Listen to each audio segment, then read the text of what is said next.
नमस्कार मित्रों। भौतिक सुख साधन के जो स्वामी ग्रह होते हैं शुक्र देव, जो दैत्यों के गुरु भी होते हैं, वो 1 फरवरी शाम को तकरीबन 6:47 के आसपास मकर राशि में अस्त की जगह अब वो उदय होने जा रहे हैं, जो 12 दिसंबर 2025 से अस्त चल रहे थे और इसी अस्त अवस्था में उनका मकर राशि में प्रवेश हुआ था। अब वो इसी मकर राशि में उदय होने जा रहे हैं और ये जो समय काल रहेगा मकर राशि में, इनका सिर्फ 4 दिन के लिए रहने वाला है, क्योंकि 6 फरवरी को इनका प्रवेश कुंभ राशि में हो जाएगा।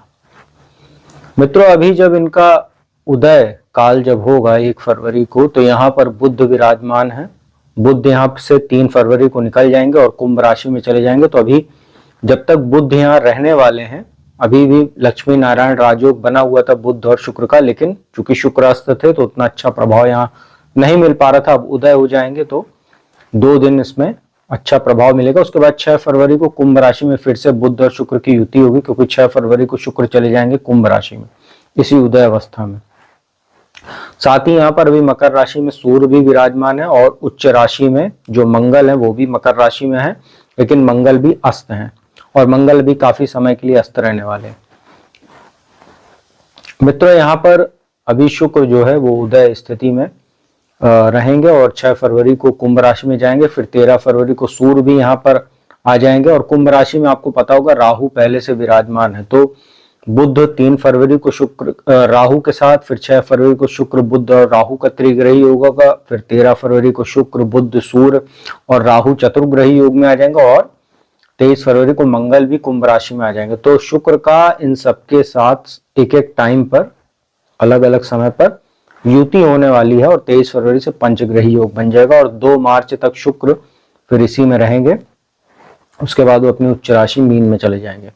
मित्रों, जब शुक्र अस्त हो गए थे तो कहीं ना कहीं यह शुभता में कमी करता है काफी राशि वालों के लिए। जो शुभ कार्य होते हैं जैसे विवाह आदि होते हैं वो वर्जित हो जाते हैं शुक्र के अस्त होने पर। इसीलिए आपने देखा होगा जब उत्तरायण हुए थे सूर्य और मकर संक्रांति का पर्व हुआ था, उसके बाद भी शादी विवाह जो है वो बंद है और इसके बाद अब वो जब उदय हो जाएंगे तो इसके बाद से वो सब कार्य जो है फिर से शुरू होंगे।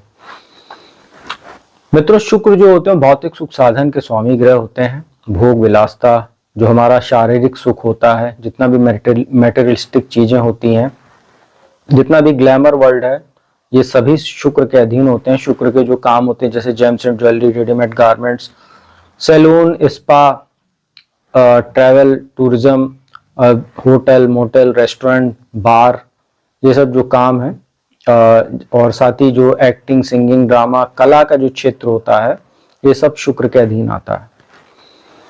तो शुक्र के अस्त होने से कई राशि वालों के कार्यों में बाधा आ रही थी।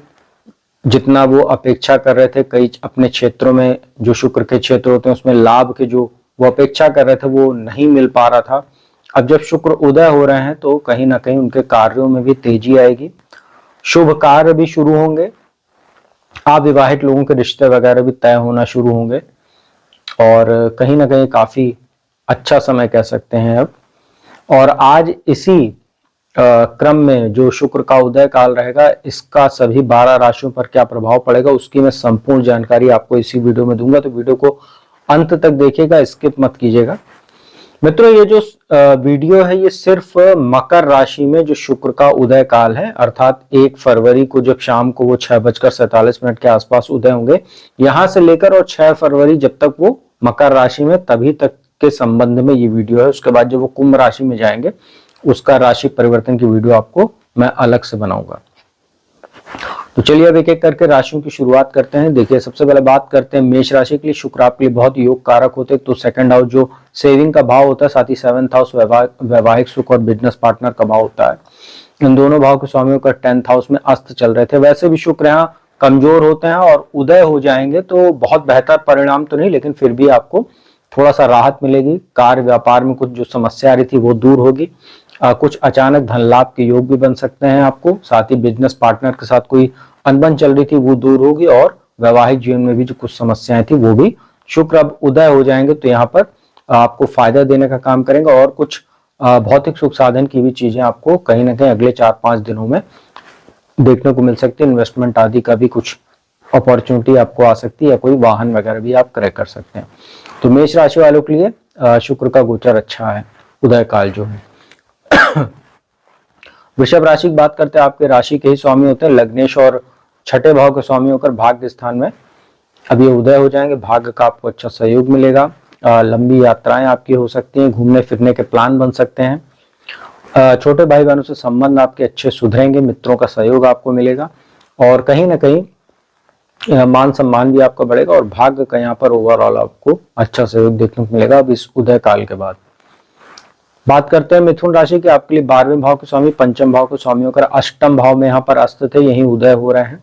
तो अष्टम भाव में शुक्र उदय हो रहे हैं। अष्टम भाव में जब शुक्र बैठते हैं तो व्यक्ति के अंदर कामुकता में वृद्धि करते हैं, भोग विलास में व्यक्ति का मन ज्यादा लगता है, अननेसेसरी खर्च उसके बढ़ जाते हैं क्योंकि सेविंग पर दृष्टि रहती है। अचानक धन लाभ तो होता है परंतु कहीं ना कहीं जो उसके कुछ अनैतिक संबंध कह लीजिए या कुछ उसके भोग विलास पर इतना धन वो खर्चा करने लगता है जिससे बजट वगैरह बिगड़ता है और सेविंग की भी हानि यहाँ पर कराता है। कुछ यहाँ पर इनहेरिटेंस वगैरह का भी आपको ये शुक्र उदय होने के बाद लाभ करा सकता है आपको। साथ ही जो लोग तंत्र मंत्र ज्योतिष गुप्त विद्या इन सब सेक्टर से जुड़े हुए हैं, क्षेत्रों से जुड़े हुए हैं या इन सब क्षेत्रों में जिनकी रुचि है उनको ये शुक्र उदय होने के बाद कुछ फायदा दे सकता है। तो ठीक है, और मंत्र साधना वगैरह के लिए भी अच्छा है। संतान के स्वास्थ्य का थोड़ा ध्यान रखिएगा और अपने भी स्वास्थ्य का आप थोड़ा सा ध्यान रखिए क्योंकि भोग में जब वृद्धि होती है तो व्यक्ति कहीं ना कहीं रोग की भी संभावना बढ़ती है। बात करते हैं कर्क राशि की। कर्क राशि वालों के 7th हाउस में शुक्र उदय हो रहे हैं। शुक्र आपके लिए लाभेश होते हैं और सुखेश होते हैं, चतुर्थेश, और 7th हाउस में उदय हो रहे हैं। व्यापार में आपको लाभ हो सकता है, मान सम्मान बढ़ेगा, अचानक आपको धन लाभ हो सकता है, कोई प्रॉपर्टी आदि से आपको धन लाभ हो सकता है, कोई नई प्रॉपर्टी आप खरीद सकते हैं, वाहन आप क्रय कर सकते हैं। माता के स्वास्थ्य में सुधार आपको देखने को मिलेगा। वैवाहिक जीवन में आ रही कोई समस्या थी वो दूर होगी। अविवाहित लोगों के रिश्ते वगैरह अचानक से तय हो सकते हैं, कोई सामने से रिश्ता आ सकता है और कहीं ना कहीं ड्रेसिंग सेंस वगैरह आपका बहुत जबरदस्त रहेगा। आपके अट्रैक्शन में वृद्धि होगी। आपकी बॉडी लैंग्वेज, आपकी जो बात करने की जो तरीका है उसमें भी कहीं ना कहीं लोग काफी प्रभावित होंगे। तो आपके लिए भी बहुत अच्छा, नेम फेम भी आपका बढ़ेगा। विदेशों से जो लोग व्यापार करते हैं उनके लिए भी अच्छा लाभ का यह मौका रह सकता है। सिंह राशि की बात करते हैं। 10th हाउस के स्वामी तीसरे हाउस के स्वामी होकर छठे भाव में उदय हो रहे हैं। देखिए छठे भाव में शुक्र कमजोर होते हैं यहाँ पर काल पुरुष की कुंडली में, तो उदय हो रहे हैं। तो यहाँ पर अभी भी आपको साइबर फ्रॉड से बचना है, सोशल मीडिया आदि पर इंटरेक्ट करने से आपको, अननोन लोगों से आपको बचना है और कहीं ना कहीं अपने फोटो वीडियो आदि शेयर ना करें या किसी प्रकार की इस तरह की चैटिंग वगैरह ना करें जो आपको आगे चल के ब्लैकमेलिंग वगैरह के आप शिकार हो सकते हैं। मान हानि की भी अभी यहाँ पर आपकी स्थिति बनी रहेगी और यहाँ पर अननेसेसरी आपका खर्च हो सकता है। हेल्थ इशू आपको देखने को मिल सकता है, यूरिन इन्फेक्शन, या आपको कहीं ना कहीं अगर डायबिटीज पेशेंट वगैरह हैं तो आपको विशेष सावधानी बरतने की आवश्यकता है। और यहाँ पर कुछ शिक्षा वगैरह में भी अभी आपके बाधा बनी रहेगी क्योंकि आपका मन भोग विलास में ज्यादा लगेगा, अननेसेसरी खर्च वगैरह आपका यहाँ अभी बढ़ा रहेगा। और कार्यस्थल पर आपको विशेष सतर्क रहना चाहिए। आपके खिलाफ कोई एलिगेशन वगैरह लग सकता है, कोई आपके चरित्र पर उंगली उठा सकता है या आपको किसी चीज में फंसाने की या कोई कोशिश ऐसी कर सकता है आपके खिलाफ, कॉन्स्पिरेसी वगैरह, जिससे आपका मानहानि वगैरह या काम में समस्या पैदा हो सकती है। तो इसका आप ध्यान रखिएगा। कन्या राशि की बात करते हैं। पंचम भाव में शुक्र उदय हो रहे हैं। शुक्र आपके लिए बहुत अच्छे योग कारक होते हैं, भाग्येश होते हैं, धनेश होते हैं। पंचम भाव में उदय हो रहे हैं, अचानक धन लाभ हो सकता है, मान सम्मान बढ़ेगा। शेयर मार्केट आदि से भी आपको लाभ की स्थिति बन रही है, भाग्य का अच्छा सहयोग मिलेगा। विदेश जाकर पढ़ने आदि के लिए भी बहुत अच्छा समय है। जो लोग होटल मैनेजमेंट वगैरह या मीडिया जर्नलिज्म के सेक्टर से जुड़े हुए हैं या अगर आप जैसे होटल इंडस्ट्री वगैरह में अगर कैरियर बनाना चाह रहे हैं या इस टाइप की चीजें अगर आप चाहते हैं करना है, शुक्र से जुड़ा काम करते हैं, तो ऐसे लोगों को फायदा होगा। नेम फेम भी आपका बढ़ेगा और कहीं ना कहीं ससुराल पक्ष से भी आपको कोई आर्थिक लाभ या उपहार की प्राप्ति हो सकती है। तो अच्छा समय आपके लिए। तुला राशि की बात करते हैं। आपके राशि स्वामी होते हैं लग्नेश और अष्टमेश होते हैं और यहाँ पर आपके 4th हाउस में मार्गी हो रहे हैं। 4th हाउस में शुक्र का गोचर अच्छा होता है, मानसिक सुख में वृद्धि होगी, माता का स्वास्थ्य बेहतर होगा, उनके साथ संबंध बेहतर होंगे, कार्यस्थल पर आपके लिए अच्छी अपॉर्चुनिटीज बन सकती है, जनता में आपकी प्रसिद्धि बढ़ेगी। और लग्नेश होकर 4th हाउस में तो भौतिक सुख साधन की प्राप्ति, प्रॉपर्टी आदि का लाभ हो सकता है, या कोई प्रॉपर्टी बेचना चाह रहे थे काफी समय से और अच्छी डील नहीं मिल रही थी, उसमें भी शुक्र आपको फायदा करा सकता है, नया वाहन आदि आप खरीद सकते हैं। अच्छा समय आपके लिए कह सकते हैं, नेम फेम भी आपका बढ़ने वाला है और मानसिक सुख की आपको प्राप्ति होगी। वृश्चिक राशि की बात करते हैं, 12वें के स्वामी होकर और 7th हाउस के स्वामी होकर तीसरे भाव में गोचर कर रहे हैं, यहाँ पर उदय हो रहे हैं। यात्राओं से आपको लाभ हो सकता है, घूमने फिरने जा सकते हैं। अगर आप सोशल मीडिया ब्लॉगिंग आदि का काम करते हैं तो भी आपको फायदा हो सकता है। अपने घूमने फिरने के वजह से आपके कॉन्टेक्ट्स भी बनेंगे, जिससे आपको आगे फायदा होगा अपने काम वगैरह में। और भाग्य का अच्छा सहयोग आपको मिलेगा और पति पत्नी एक दूसरे का अच्छा कहीं ना कहीं उनको भी सहयोग मिलेगा। कोई प्रॉब्लम थी वैवाहिक जीवन में वो भी दूर होगी और आत्मविश्वास भी आपका कहीं ना कहीं बढ़ेगा। बात करते हैं धनु राशि की, 2nd हाउस में शुक्र मार्गी हो रहे हैं और आपके लाभेश होते हैं और 6ठे भाव के स्वामी होते हैं। देखिए यहाँ 6ठे भाव के स्वामी होकर 2nd हाउस में बैठे हैं। थोड़ा सा यहाँ पर आपको धन आपका अननेसेसरी चीजों में जैसे रोग ऋण शत्रु में आपका धन खर्चा हो सकता है किसी डिजीज वगैरह पर, लेकिन यहाँ पर अच्छी बात क्या लाभेश भी होते हैं, तो लाभ भी आपको होगा। एक इनकम और एक्सपेंसेस का एक बराबर आपका काम चलता रहेगा, मतलब सेविंग आपकी नहीं होगी, इनकम आपके पास होती रहेगी, लेकिन उसी के अनुपात में आपके पास खर्चे पहले से तैयार रहेंगे। और ससुराल पक्ष से आपको कुछ लाभ हो सकता है। और यहाँ पर वाणी संबंधी जो लोग काम करते हैं उनके लिए अच्छा समय कह सकते हैं, लेकिन यहाँ पर आपको ये ध्यान रखना है कि जो लोग वाणी संबंधित काम करते हैं, सूर्य और मंगल भी साथ में बैठे हुए हैं, तो कुछ दिक्कत भी यहाँ पर आपकी बनी रहेगी, कुछ वाणी दोष की भी दिक्कत अभी आपको धनु राशि वालों को है। और वैसे भी आपको शनि की ढैया चल रही, तो आपको वैसे भी एक्स्ट्रा केयरफुल रहने की जरूरत है। तो आपके लिए देखें तो लाभ के अवसर हैं, धन लाभ के भी अवसर हैं, लेकिन ओवरऑल मिक्स रिजल्ट आपके लिए कोई बहुत अच्छा नहीं ना बहुत खराब है। मकर राशि की बात करते हैं, आपके लिए 5म और 10म भाव के स्वामी बनते हैं और लगन में उदय हो रहे हैं। आपका मानसिक तनाव कम होगा, आपके ड्रेसिंग सेंस अच्छा रहेगा, बॉडी लैंग्वेज आपकी सुधरेगी और कहीं ना कहीं वैवाहिक जीवन में कुछ बेटर आप देखने को अब मिलेगा और कहीं ना कहीं नेम फेम भी आपका बढ़ेगा और कार्यस्थल पर भी आपके लिए अच्छे अपॉर्चुनिटीज बनाने का काम करेगा। और पंचमेश भी होते हैं और दशमेश होते हैं, तो केंद्र त्रिकोण के राजयोग में शुक्र बैठे हुए हैं लगन में और अच्छा है आपके लिए। बुद्धि आपकी काफी इस समय अच्छा कुछ डिसीजन ले सकती है और कुछ नए नए आइडियाज भी आपको आएंगे, तो बिजनेस वगैरह को बढ़ाने के लिए समय अच्छा कह सकते हैं क्योंकि 7th हाउस पर दृष्टि है। कुंभ राशि की बात करते हैं, आपके लिए शुक्र चतुर्थेश और भाग्येश होकर 12वें भाव में मार्गी हो रहे हैं और विदेशों से लाभ हो सकता है, खर्च में बढ़ोतरी आपके रहेगी। विदेश जाना चाह रहे किसी काम या शिक्षा वगैरह के लिए, उसमें आपको ये शुक्र अब फायदा दे सकता है। अगले 4-5 दिन में कोई वीजा वगैरह से संबंधित काम आपका फंसा हुआ था वो अचानक से देखे हो सकता हो, भाग्य संबंधी कुछ स्थिति आपकी ऐसी बन सकती है कि आपको लाभ हो सकता है और आपका काम बन जाएगा। यहाँ पर खर्च आपका बढ़ेगा, तो आपको बजट बना के चलना चाहिए अपना और कहीं ना कहीं जो आपका खर्च है वो प्रॉपर्टी आदि में हो सकता है, कोई नया वाहन वगैरह आप ले सकते हैं क्योंकि चतुर्थेश होकर 12वें भाव में। अपने माता के स्वास्थ्य का ध्यान रखिएगा और जिनकी माता नहीं तो घर में जो महिला है उनके स्वास्थ्य का ध्यान रखिएगा, उनके साथ संबंधों का ध्यान रखिएगा जरूर थोड़ा बहुत।